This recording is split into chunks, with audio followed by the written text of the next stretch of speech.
All right, hello everybody. Welcome to Through the Garden. Sets Myself, the mood right away.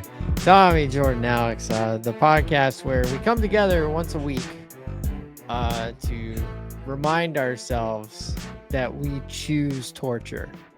Every single day we wake up, we just choose torture. I don't want to start.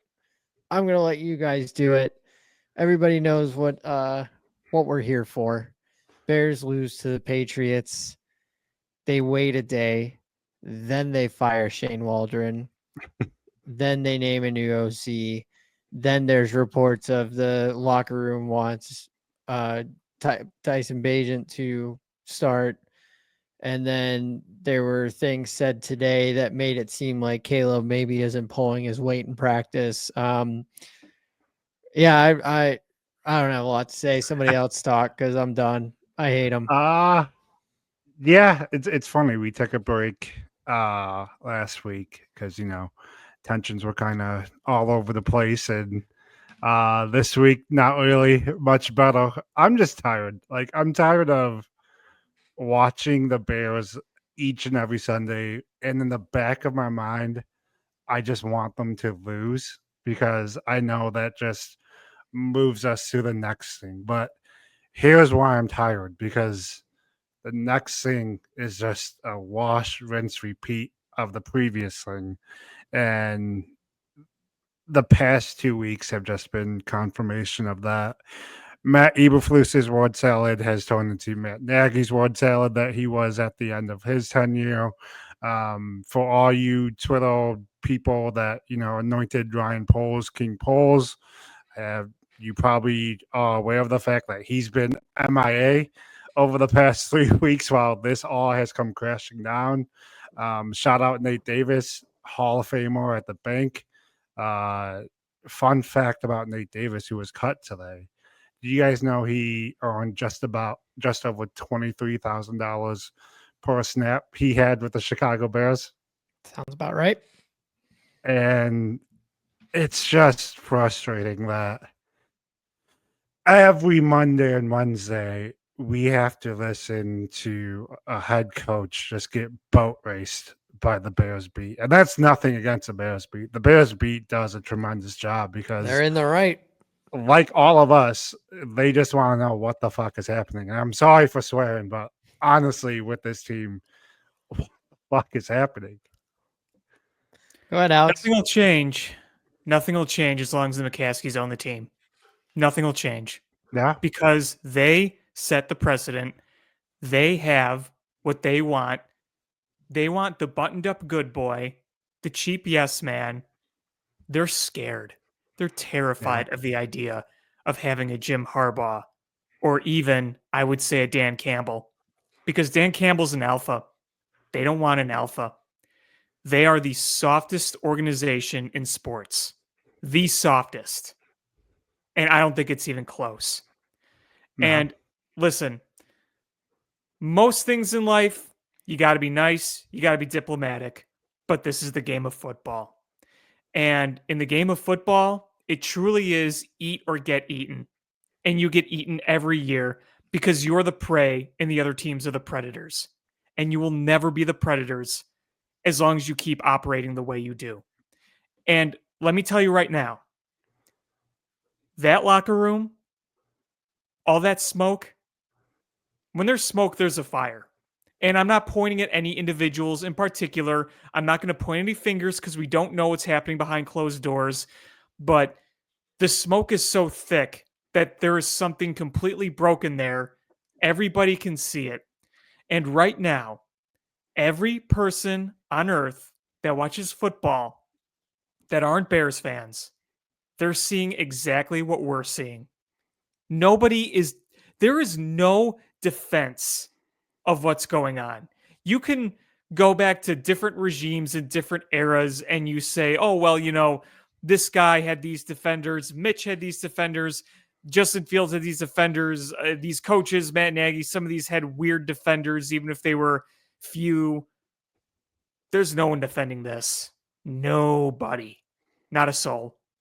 Yep. And you have a coach that's a good defensive coordinator. He was great in Indy, but he is and always was way over his head as a head coach. He has lost that team. The body language on Sunday was so telling watching that game. The body language was as bad as the play on the field, and they were just a dead team walking. And every home game from here on out, it's going to be a bunch of zombies at Soldier Field and a bunch of fans of the other team coming to take over the stadium because we're done. Packers week, going to be a lot of green there. When the Lions come to town, I guarantee you 70% of that place is going to be Lions fans. The way they're hyped up now, the way they're traveling, that is going to be just, it's basically going to be another Ford Field there. And you'll see a lot of purple at Soldier Field too, because every soul has been sucked out from every vessel that is a Bears fan. This fan base is dead. They are zombies. We're done. They are as dead as the team. Yeah. I'm going to take you guys back to, I don't know, like 3 weeks ago. I was ready for this. When we were going into the Washington game, I told everybody to just calm down and let things happen. We'll see what happens. And then the Washington game happened, and the life was sucked out of me for the final time. That was the last I said as I lied on the soulless on the ground. I told my wife, I said, I will never let this team do this to me again. I'm not doing this. No. And then they go to Arizona and do not score an offensive touchdown. And then that's when I said, if Caleb wanted to be traded, I would not blame him. Like, get out of here. Just go ahead. Knock your, like, I tweeted it out. I said, if he asked for a trade, I wouldn't blame him, because this organization is going to do the exact same thing that they've done for the better part of a decade now, for the better part of 30 years now, because I've been alive for 30 years. So I know how it goes now. I feel like I have invested enough time to know what is happening in Chicago. And then Sunday happened, and it wasn't a nationally televised game, but the nation knew about it because of how absolutely stupid and mindless this team looked. And the fans were booing from the start. The fire Eberflus chants were starting. And then the Bears had an opportunity to retain their fan base. They had an opportunity. All we had to do was wake up Monday morning with an alert that said, Eberflus out, Waldron out, everybody's out. We're starting anew. That was the last thread that I had left. And I tweeted out and I said, right after the Patriots game, I tweeted out and said, the Bears have until 10 a.m. to clean house, or I am out. I'm done. I can't do this anymore until they sell the team. Like you said, Alex, it's not going to be different until they sell the team. And I've been saying it for a couple weeks now that we are in this same cycle again. And I am not here to take a victory lap, because it's not what I wanted. I didn't want to be right about any of this. Neither did I. And then Monday happened, and we get a press conference. If you want to call well, we get a terrible interview. We get then we get a press conference that we're gonna look at stuff. Like, we're gonna look at stuff. Any team with the Bears get compared to the New York Jets a lot in terms of like fans in misery, right? Right. Yeah. Sure. The Jets fired their head coach, 3-4 weeks ago now? Yeah. On a Monday. Robert Saleh, yeah. Or Sunday night even. Was it Sunday night or was it Monday morning? Monday morning. Was it I Monday thought it was morning? Monday morning. I thought I was at work when I saw that. Regardless, it was the moment it became a thing. Like, when you expected it to happen. Yeah. So their fan base clamors of how stupid they are because they're so miserable being fans of that team. But they know that they can fire their head coach, who really isn't that horrible of a head coach, on a Monday morning. Yeah. Most times when we see that a season is going south for a team and there's rumblings of a head coach move happening, it happens on a Monday morning after a terrible loss. Right. We've had 3 of them to choose from. 3 losses that are a direct result of no leadership, no discipline, no anything to show that this team even has a prayer to compete in the National Football League. With a stacked defense, with a generational quarterback, doesn't matter. It's the Chicago Bears. And their stupidity rang endlessly on Monday. And then Tuesday, it seemed like they did fire Shane Waldron because they felt like they had to at that point because they just got berated so badly. And then when they were asked why they did it, they really didn't tell us why they did it. They were like, I don't know. Players seem to say things. There had to be rumblings around Hallis Hall, and I'm out of energy, boys. Like I'm done. I can't do it. I can't do this anymore. I have a question. Okay, it may be what I'm getting to. Where's Ryan Poles? Oh that's kind of where I was getting to. Ryan Poles? Yeah, he's nowhere to be found. He was supposed to be the guy that wasn't Ryan Pace. Because you remember Ryan Pace, you heard from him maybe 2 times a year. That was supposed to be not Ryan Pace. And we heard from Ryan Poles plenty of times. We did. Where is he? You know, the first thing I heard from Ryan Poles was we're going to take the North and never give it back. Seems that we've just given the North to 3 teams to fight out. He was hired on opposite day. Yeah. And to end my little soliloquy here, I'm done. I can't do it anymore. I can't invest in this team anymore. And the best thing that could possibly happen to this franchise is that Green Bay walks in here and wins 55-0. And they have no choice but to fire everybody. And and then the sell the team gets louder. And I don't know. I don't know. I'm at a loss. Here's the issue with that dream is we lived it in 2014 when 10 years ago gave up back-to-back 50 burgers to the New England Patriots and Green Bay Packers. Well, I just think that this is the final, this is for sure. Because I wasn't I consider myself the meatball of all meatball Bears fans, and I wasn't at my breaking point then. No, that's fine. I am so far removed. I can't I always found an excuse to ride the Bears bandwagon against the Packers. I always found a way. And now I'm like, it's going to be 55-0. Oh yeah, I got nothing. This team doesn't care. The fans don't care. They have completely lost us. They don't even need to throw the ball. They don't need Jordan Love to do anything. They're just run it down the gut every time. Run it down our throats. Honestly, they shouldn't want Jordan Love to do anything. From before we dive back into what's wrong with the Bears, from a matchup standpoint, Jordan Love should, as a passing quarterback, should struggle against the Bears defense just because he puts the ball up for grabs. But that's not really the point. I think the effort that we saw from the Bears over the past 3 weeks just proves that when the Bears take the field at Soldier Field on Sunday, they're going to get boat raced by the Packers. But I do want to spend some time talking about Ryan Poles because for all the talking he did this offseason about, we're here to compete, or, we have the roster that's going to be tough to make the roster, or this is the greatest offensive line depth he's ever had as a general manager of the Bears. I want to talk about his vetting because let's talk about Shane Waldron and let's talk about Thomas Brown.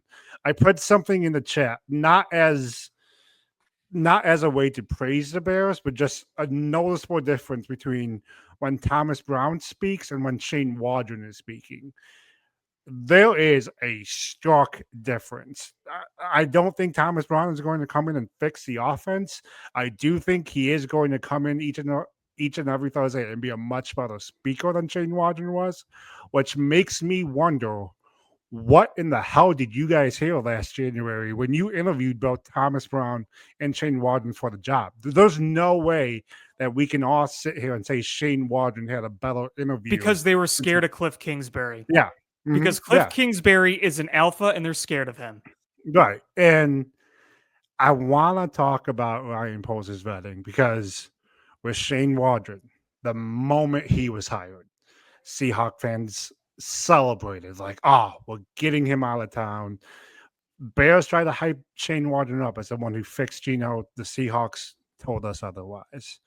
When the Bears traded for Chase Claypool, the Bears just ignored everything Pittsburgh was saying about Chase Claypool. And what happened? Chase Claypool came here, became a problem. Nate Davis, when the Bears gave him $30 million, Mike Vrabel couldn't stand Nate Davis in Tennessee. So when it comes to Ryan Poles' roster construction and his construction of this coaching staff, I have to ask, what is your vetting? Because it seems like you have none. And honestly, it's starting to seem like you're a coward. One of the first moves that Ryan Poles made when he was hired by the Bears was firing I think that firing someone who was a long-term executive in the Bears front office who challenged him during his interview process.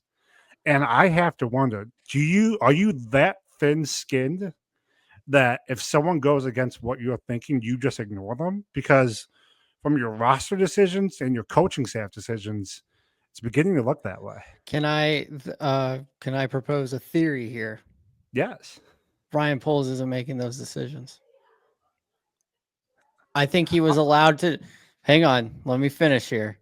I think he was allowed to do the Carolina trade because he had a vendetta against Carolina. And he said, I don't care what you do. Let me fleece Carolina because they didn't give me a chance to go with your very thin skin thing. He was like, I want to make that trade happen. I want to fleece Carolina. But outside of that, I understand how this franchise functions, and it's you guys pull the strings, and I just do what you tell me to do. No, I don't think Post deserves that benefit of the doubt, to be honest with you. And that's not saying that the McCaskey. And I'm not saying that he went in there and was like, let me fleece Carolina. I guess no, I'm just saying in general. We didn't really know that it was going to be a fleece. Like we had a lot of luck on that. I'm just saying in general, Poles doesn't deserve that crutch of there's someone above him making that decision. And I say that because one of his first moves was trading Roquan. The reason why I know that was Poles and not McCaskey is because Poles said he was personally hurt by what Roquan did. So I think it is Poles who, from a roster standpoint, is doing his moves. Coaching, that's coaching, fine. With the coaching staff, I'm more inclined to give you some rope there. I don't think he's got the parameters set in place by the organization. I bet he was given option. Like he said, he was told by George or Kevin or whoever, give me your top 4 choices or whatever. Yeah. And he probably gave them his options and they were like, I guess I'll just throw this guy in. And the throw in is what won because he's a nice guy. Yeah. No, Matty Eberflus, nice guy. 100%. Shane Waldron, nice guy. It's all nice. I'm 100% with you there. We kind of got that sense because whether it was Eberflus today or whether it was Thomas Brown, both mentioned George being involved in football meetings. So for all this talk George has of I'm not a football guy, he's clearly is involved to at least an elementary level on some meetings on a weekly basis. And that's a problem because one thing the Bears, well, there's many things the Bears haven't done since George McCaskey became the team chairman, but the main thing they haven't done is win a playoff game. So if he is even remotely involved in football operation meetings, that's a problem, which circles us back to the point that we had at the beginning of the Yeah, podcast. yeah. They have to sell the team, or unfortunately, we have to wait till Virginia is dead. And I hate to say it, like I But hate it's being true. that guy, but It's it's true. true. Yeah. And Yeah. even when that happens, I don't even know if they're going to sell it. No, yeah, I don't know. I don't don't know. know. I truly Because don't know. how more blatantly obvious can they be that they suck at running a franchise than right here, right now? Yeah. Like it has never been as low as it is right now. Yeah. You had the number one pick. Bona fide, if any of the 32 teams was picking number one, Caleb Williams was going to be the number one pick. Yeah. And you got him. And you did it. Every And star then aligned for you. and then Roma Dunze falls in your lap because the Falcons take Michael Penix. Like, it does not get any lower than where we are right now. And the only thing that's just going to tighten that bow is getting stomped by the Packers on Sunday. And then Monday rolls around and we hear the exact same press conference that we heard last Monday, because nobody's going to get fired and nothing's going to happen. And then we're going to go into the offseason and they're going to say, we've decided to let Matt Eberflus go.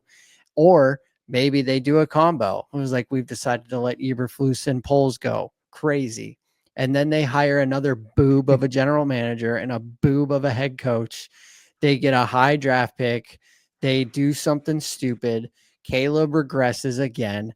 Then they have to go get a quarterback. And here we go again, boys. If I'm Caleb, I'm screaming, I'm begging, get me out of Chicago, because it's not going to get any different. We've proven it.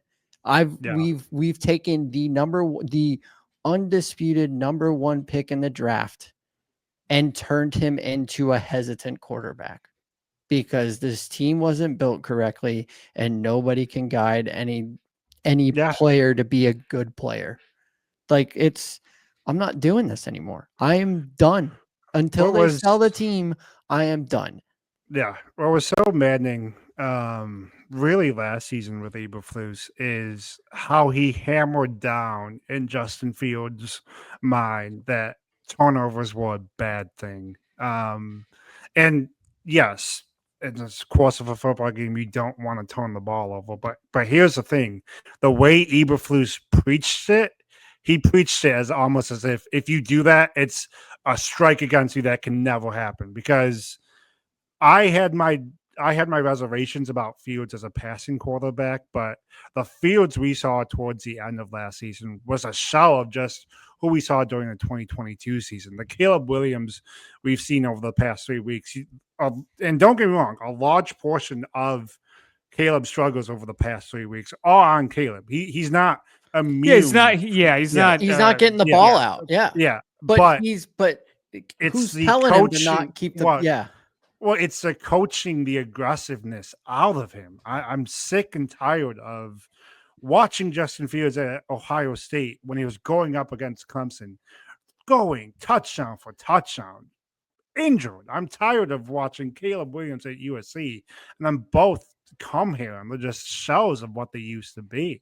And the writing was on the wall. We should have saw it more clearly with Justin last year, and now it's just out there for the whole world to see. Now with Caleb Williams, since Matt Eberflus has become the head coach, every single coaching position has changed except for one. Do you know what the one coach that remains is? Offensive line coach. The offensive line coach. That's all you need to know. That's all you need to know. Hey, but I was told the offensive line was Poles' specialty.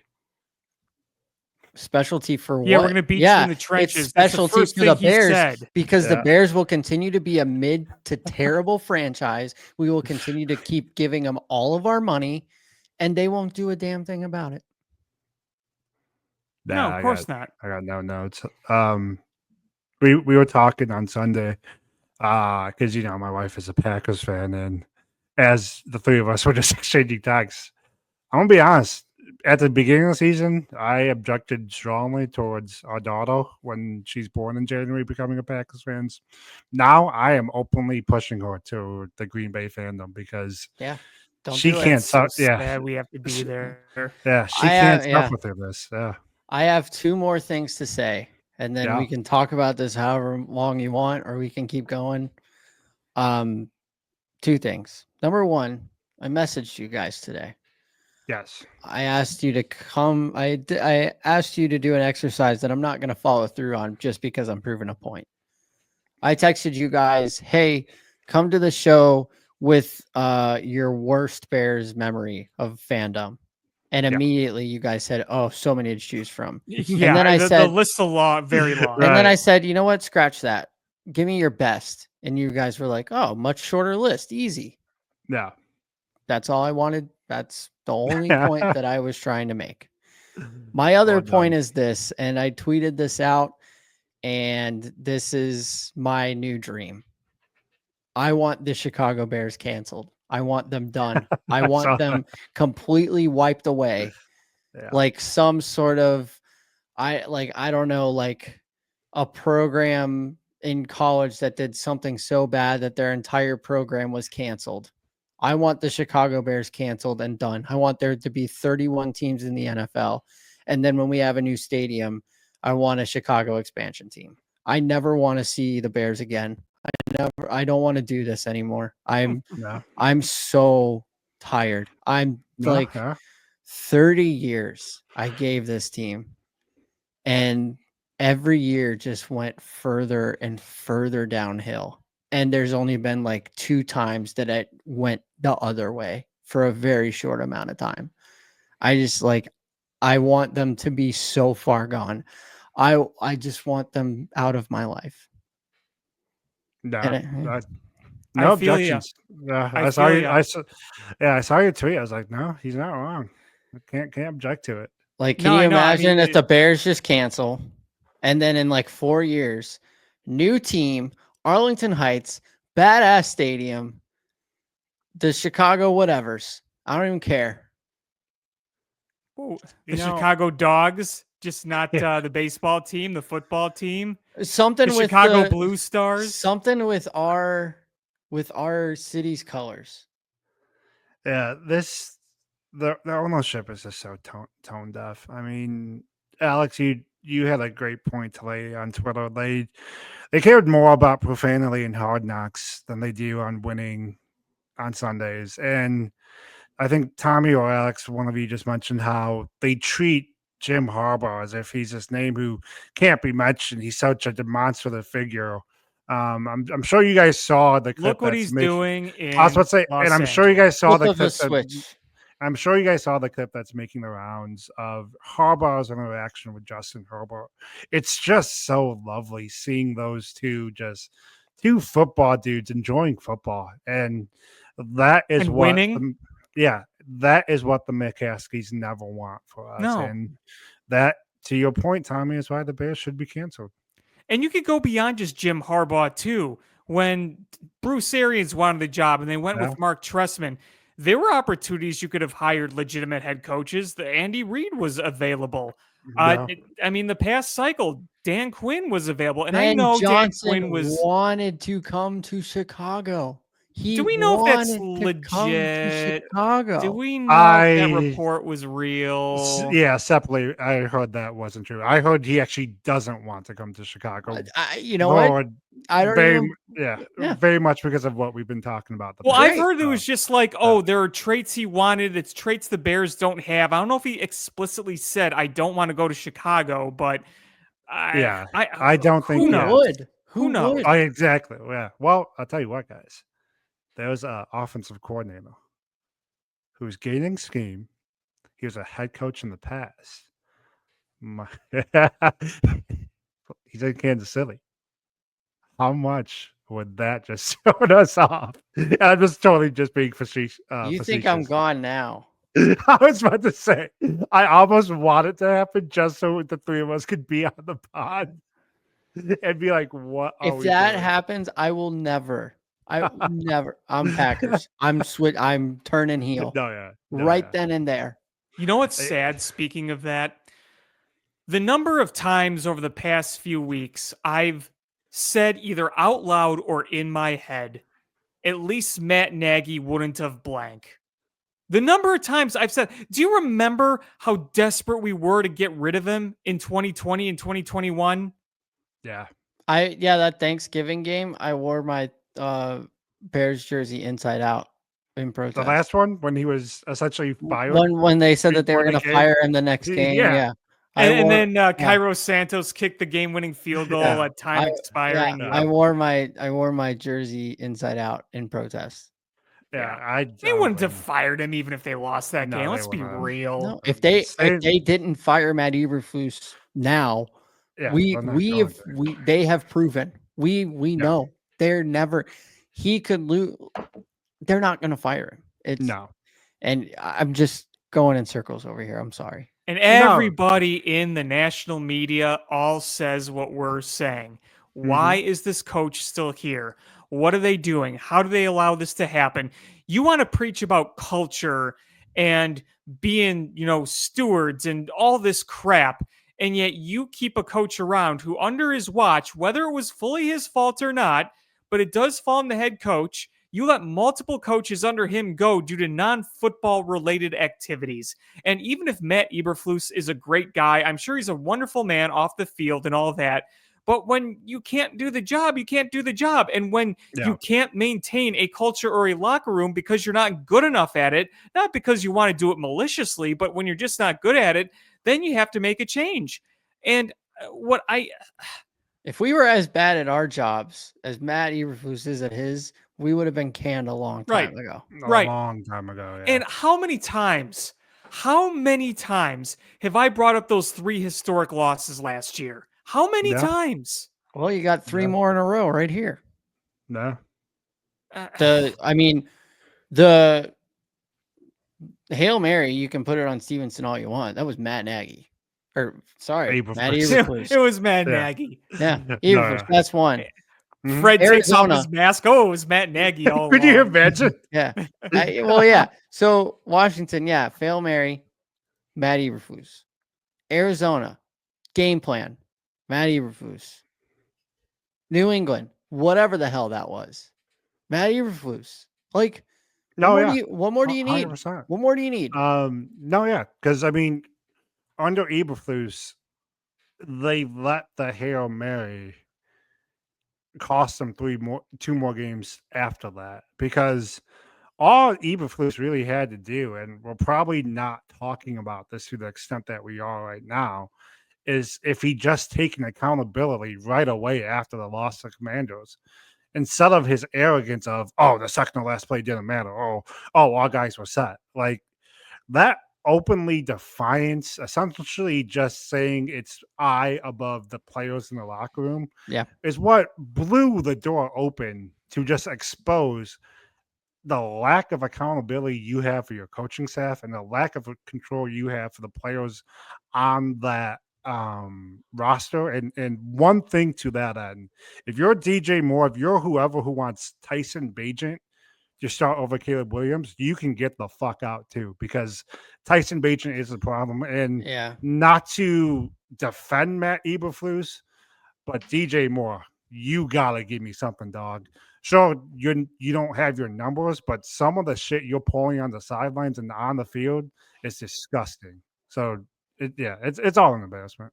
Well, and I'm going to ask this too. When they talked about Tyson Bagent in the locker room, were they talking about that in the sense that they don't want Caleb to play, or that they think Caleb could benefit by sitting for whatever reason? I don't know. I know there's frustration everywhere, and the DJ Moore connection with Caleb so far has just flat out not worked. Yeah. If there is one thing that Justin Fields could give you every game, it was that connection to DJ Moore. They were like this. But I don't know. It's the fact that we're even hearing these things, the fact that this is even in the ether is how bad this is. And I've always said this too about a sports team. When you're in a season where you're doing damage control, your season's too far gone. No matter Mhm. what you do, no matter what you say, when you're doing damage control, your season is too far gone. Yeah. No notes. Yeah. It's Packers Bears Sunday at noon. Packers are currently 5.5-point favorites. Yeah, they're gonna get Give me the raced. alternate line of 14, 15, 16, 17, 18 and a half. Yeah, it's gonna be I'm ugly. not watching. I'm telling you right Yeah. now. Because I do Swirsky Sports every week. You know, Sean Yeah. and I have been doing that show for like almost 8 years now.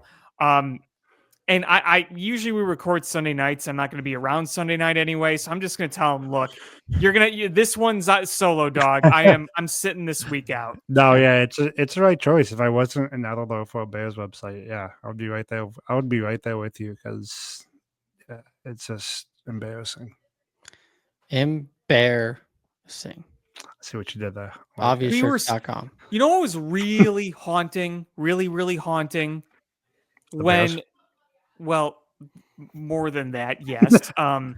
When they were televising the game, it was Fox. Was it Fox or CBS? I don't It remember. was Fox. It was Fox. Fox, yeah. So the Fox broadcast was showing the fans the booing, the thumbs down, the L's on the forehead, all that shit. Yeah. I'll just never forget those same looks, those same gestures, that same exact image that was taken so many times during the Mark Trestman era 10 years ago. Yeah, that's And true. people could say, is this rock bottom? And I just say, listen, outside of one season the past 10 years, it's been rock bottom the whole way. Yeah, no, it's true. I think this is worse than that Trestman.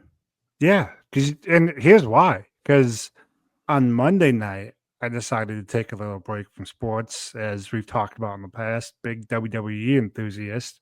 But you know what? I'm gonna watch Monday Night Raw. Do you know what I saw in the front row of Monday Night Raw? Oh, wasn't it a Fire Eberflus? A Fire Eberflus side. Yep. So I can't even be distracted from the Bears because it's right for my face. Yeah, it sucks. It sucks. I hate this team. Well, two things. One, I want to have a quick discussion about comparing Trestman in this. And two, I'm a PPC marketer. That's my main job, and oftentimes I research keyword on Google. So I see what the monthly search and volume is for keywords on Google. You use a tool with Google Ads. My coworker and I typed in Fire Eberflus as a search term, and volume is up 90% over the past month. So there you go. That's about right. Yeah. So that's one. Right. Number two, piggybacking off what's worse, Trestman or Eberflus. I think as an era on the field, you could say Eberflus, because at least year one of Trestman, you had that absolutely rocking offense. Mm-hmm. But the 2014 Bears were so disgustingly unlikable and dysfunctional. Yeah. You're not wrong there. Yeah, that was an insanely unlikable team. Yeah. I saw that team play in Atlanta. They won quite handily, actually. I remember that game. I remember watching that game in my dorm room. Yeah, that team stunk, but that team also beat the Packers at Green Bay on Brett Favre retirement night. No, that was 2015. That was 2015? That was the year they were down 44-0 at Lambeau Field. Yes. Okay. Yes. Sorry. And that was the year also when Lamar Houston tore his ACL, celebrating the backup quarterback down like 52-7. Celebrating. That's like right. Okay. I'm so sorry. Yeah, I did get that one mixed up. I'm sorry. Yes. Yeah, you're not wrong about that team being unlikable. And they had Jared Allen on that team too. Yeah. Mm-hmm. Yeah. And they should have. Yeah, I'm with you. I understand. However, the whole Mark Trestman era, like that was a middling team, just middling. Like just a middling team, just middling.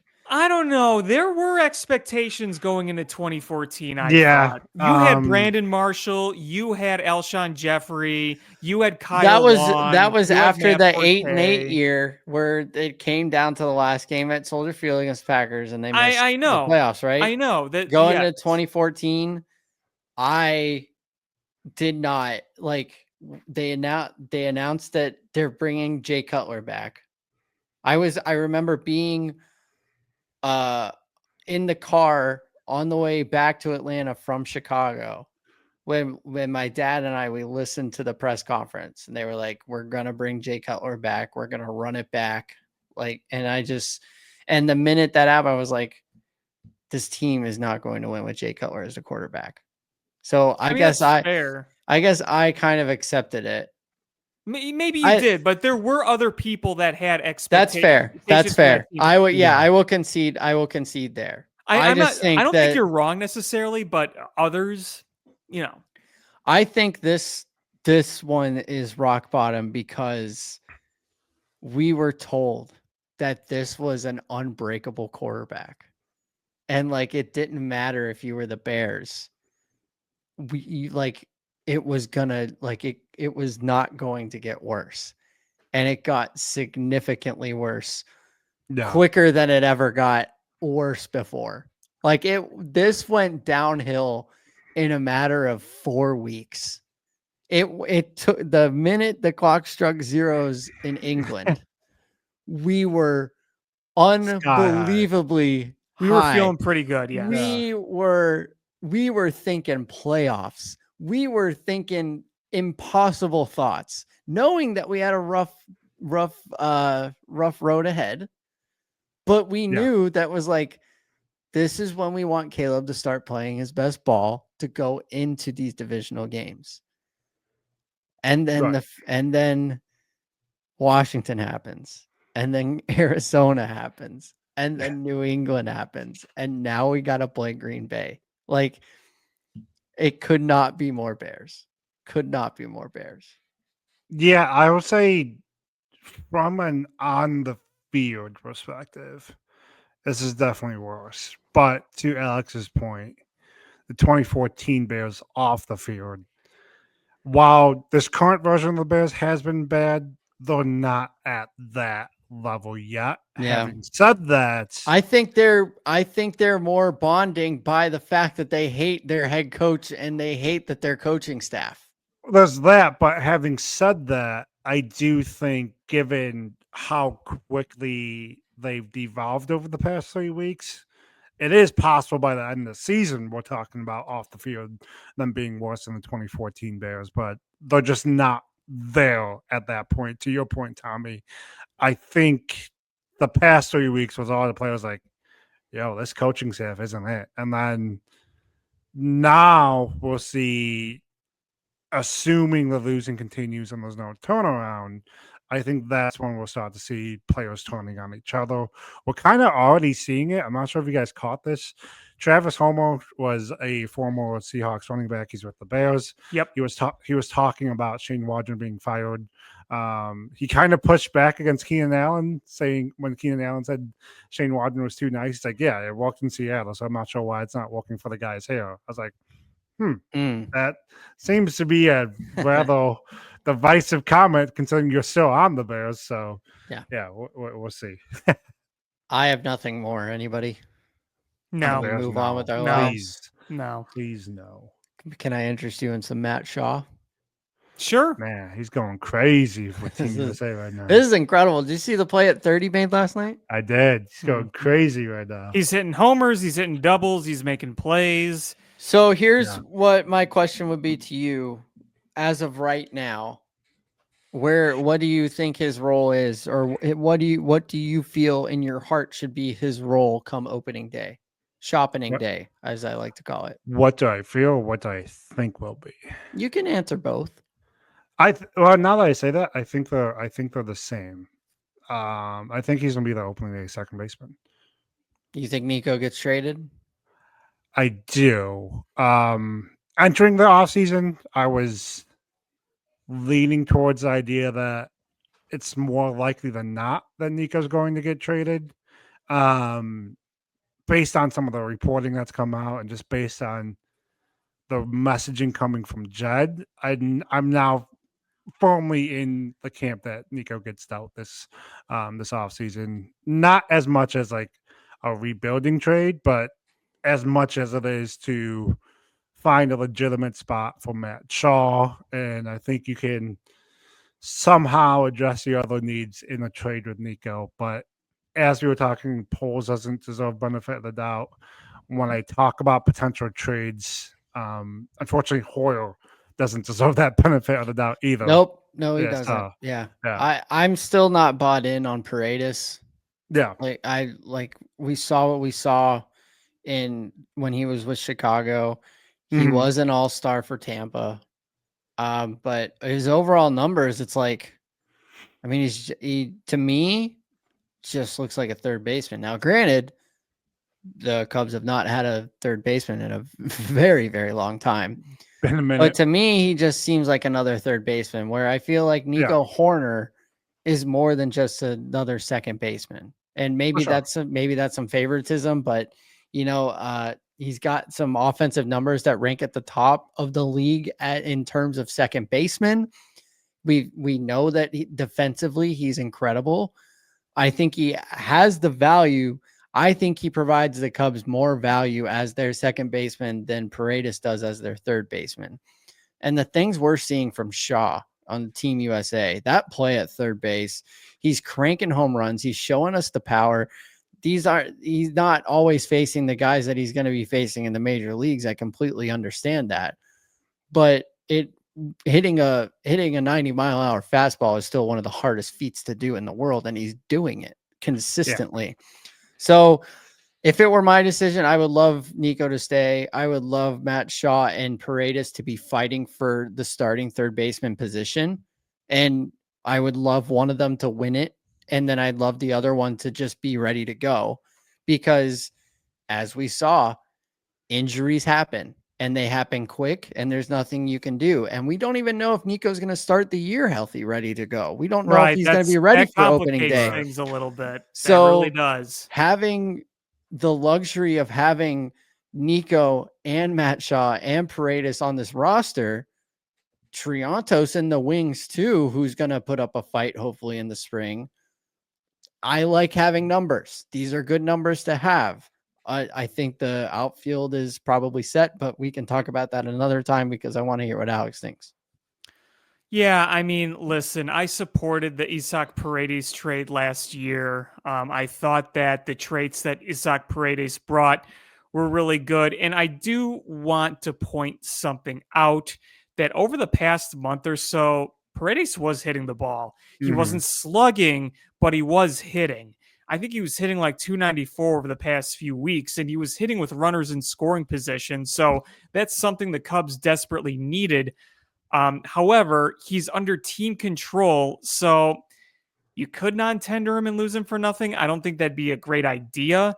Or maybe you try to dump him off somewhere because, yes, the overall numbers didn't look great, but he still was an all-star prior to things going downhill. And I think that there is a argument to be made that a team could see the value in him still and get him. I mean, his overall numbers in the big leagues are still very good, despite last year. So maybe you tender him a contract and you try to move him. And I mean, listen, something's going to have to give here. You can't run the same thing back because the challenge is you can go around the diamond and say, yeah, we want to make changes. We want a big, well, we can't get rid of this guy. Well, we can't get rid of this guy. Well, we can't get rid of this guy. So something's got to give. Whether it's Paredes, whether it's Horner. I don't want to get rid of Horner just to get rid of Horner because I like him a lot. Yeah, and people contact bat. So, and people are arguing like, well, Matt Shaw is going to give you the power. Like you can have the power at second base and you can have the power at third base. I get the arguments. I understand why it makes sense. You do. Like I'm not arguing that that's a dumb play. I'm not arguing that either side of this is a terrible decision. No, yeah.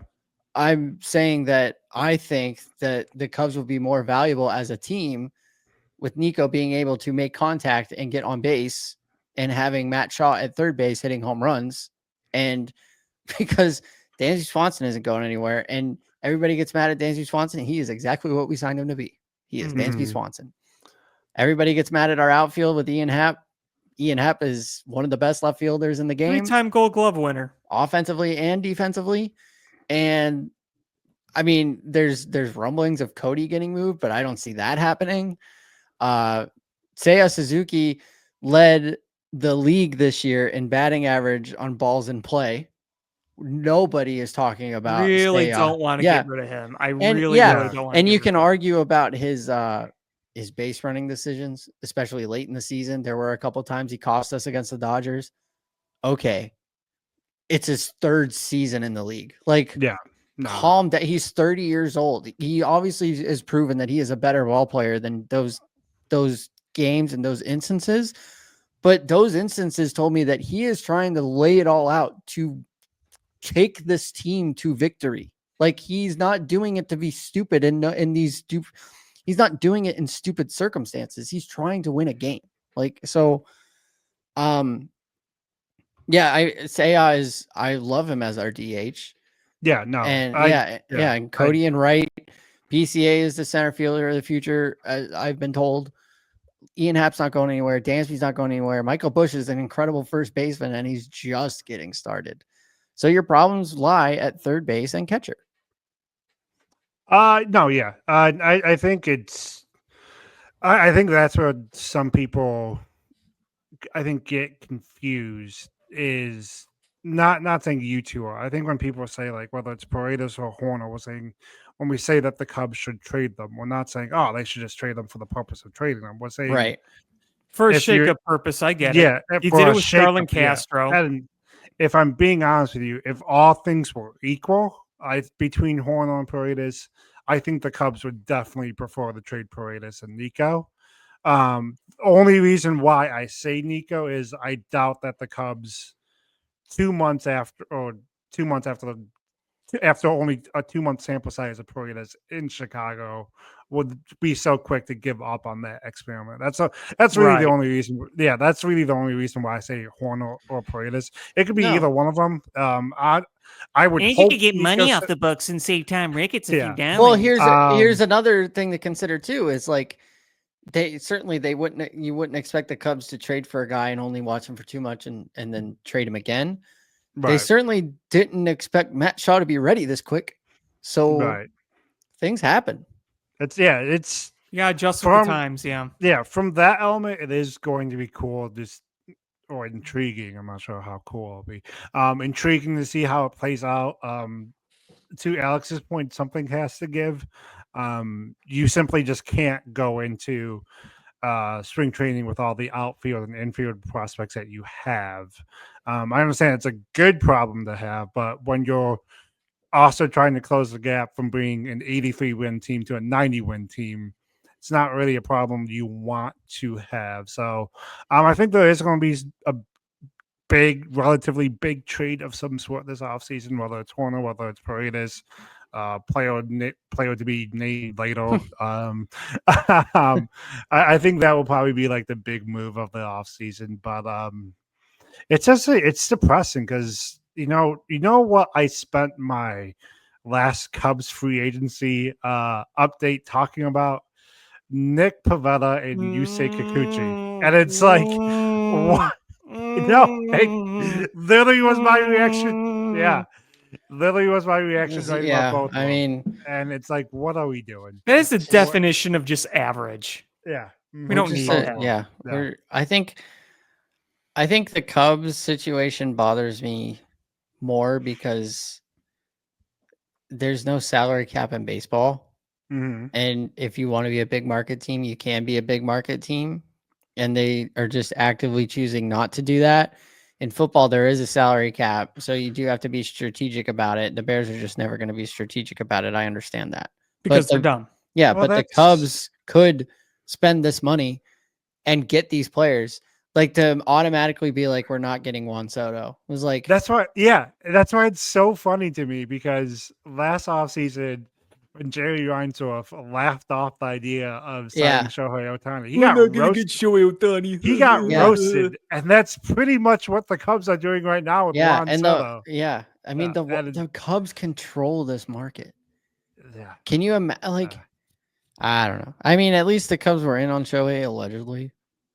But Well, yeah, I mean that's the thing. say Like, you're if not Juan- even right. If say Juan you're not Soto even in it. didn't want to come here, but you legitimately tried, okay, what are you going to do? But if you're not even going to try, that's what's frustrating. Yeah. The Tampa Bay Rays made a call just to be like, hey, What's going on? Yeah. They don't The even fest- have a home stadium Yeah. right now. All right, What- Alex, Alex, come hold on, off, man. Hold off. Jeez. I'm just saying. What is it with you I and know. No hesitation. God. golly? Did they hurt I'm you? putting it in perspective. Did something happen at Tropicana? Did you get like poisoned by their juice or something? Like, No. did one of the rays sting you? Yes. No. Because No. again, no hesitation. You know, they could play in Oakland. They could. They could. I legitimately, where are they going to play this year? Yeah, that's gonna be. Oh man, they can't play outside in Florida. Every game will get rained out.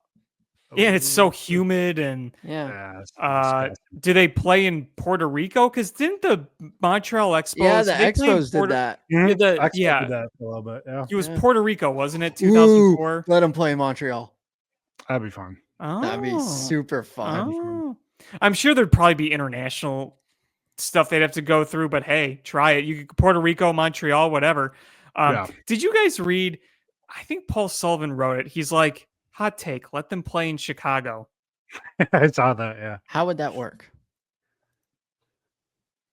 Where are they I going don't to know. play? Soldier Field? Play What at the if they- King, what play if at the they- King County Cougar Stadium. What if they built a stadium for the Rays, but not the White Sox? Well, I think that was kind of his sly, like little, hey, if you want to experiment how baseball could work in another part of this market, you let the Rays play. They could play at the and- UIC. See, that's the campus. thing. That's Huh? the view. That's the view that they want for the Yeah. 78. It'll be about the same amount of people that go to normal Rays games. Exactly. You don't need a big stadium. Just a thought. I don't bring them to Chicago. Anything else before we wrap up here? Patrick Kane scored a goal for the Red Wings against the Penguins. Yeah, there was, because let me tell you the joy I had on Saturday night. There's nothing that really makes me smile than a Brian Kelly LSU team just wetting the bed. Dude. What makes got me enjoy stomped. it even more was that it was at the hands of Alabama. Roll got damn tide. stomped, We're man. back in this discussion. I fell for the trap. I fell for the trap of LSU at home at night and a live tiger being on the field. I fell for the trap. So was so funny. congratulations on your win. We got back from a baby shower, and Kendra, when there's football on, she doesn't really pay attention. She's lost in her Facebook videos with TikTok, but she That's looks up. She's like, "What the fuck is a live tiger doing at a football game?" I'm like, "Unless you at night, it's wild." As God intended. All right. Right. Yeah, that was a statement, brother. Congratulations to Oh, we're you. back. Yeah, We're that's back. something. Hey, we got a little breaking news, if you want to call it that. Okay. Oh, no. So We're Bears recording wide this on Wednesday night. Yes. So Bears wide receiver Tyler Scott says the rumors about Bears players wanting Caleb Williams benched is, in all caps, fake news. Quote, narratives get made up. The media can definitely twist and turn things to make situations come to life. We are all behind our QB. So here's what I think. Here's what I think bet happened. somebody's okay. Yeah, you do your theory. Yeah. I think they were just talking about protecting Caleb Williams and what could happen, and that was taken as something else. And Yeah. I bet that they were like saying it to like get him out of the game before you kill him at the end of the game. Sure. Because let's be honest, we've all said over the past 2 weeks, "Oh man, they should probably take Caleb out." Yeah, take him And out. Don't kill that's- him. And to Alex's credit, I will say I think that's probably what's going on. I want to go back real quick to the Commanders' loss. Jay Glazer on Sunday made a huge deal of Tyreek Stevenson. Oh, he left practice. He stormed out of practice when he found out he wasn't starting. And then it was Courtney Croden who added context. He's like, no, he left practice for a minute, but he came back. So I think this, to your guys' credit or point, is just something was taken in passing and now it's being reported, whether that's DJ going to Keenan and be like, man, we probably shouldn't have Caleb in these games when he's getting killed. And then someone hears is like, oh, the Bears players want Tyson Bagent to start. Yeah. No. Yeah. So Yeah. Anything else, boys? No. Alex. Alex, OG Bloodline is back. What's so back? Sammy, Jimmy J Roman. War Games is gonna be sick. Oh my god, I can't wait. Alex, Sure. would you like to name the podcast? Yeah, it's simple. We're done. We're Ooh. done. That's it. Just That's we're strong. done. 2 That is words. strong. We're done. Yeah, We're I like done. it. 2 words, but it says a lot. And there's not much else to say. And maybe in these coming weeks, we can talk a little more Bulls and Blackhawks because we're going to be I know. so done. We don't even want to talk about the Bears. I might finally get a chance to watch it. Are you gonna get the app?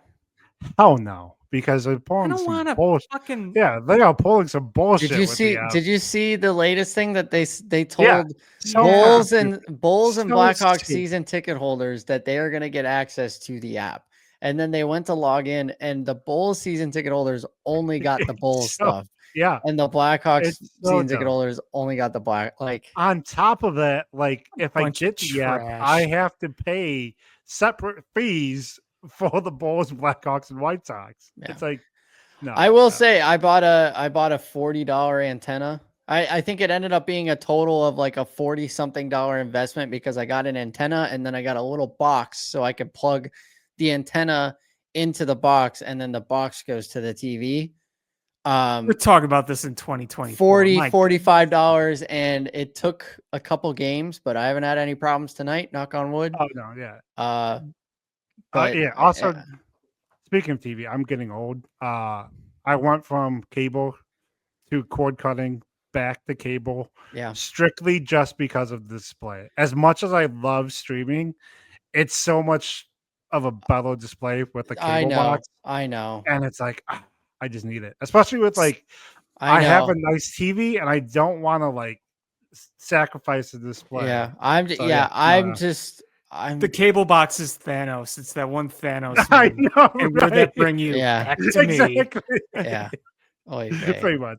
Pretty much. All right, everybody. Thank you for coming to our therapy session. We'll be back know. next week to do the same thing again. Wash, rinse, repeat. Yeah, wash, rinse, repeat. It's the Bears. We're done.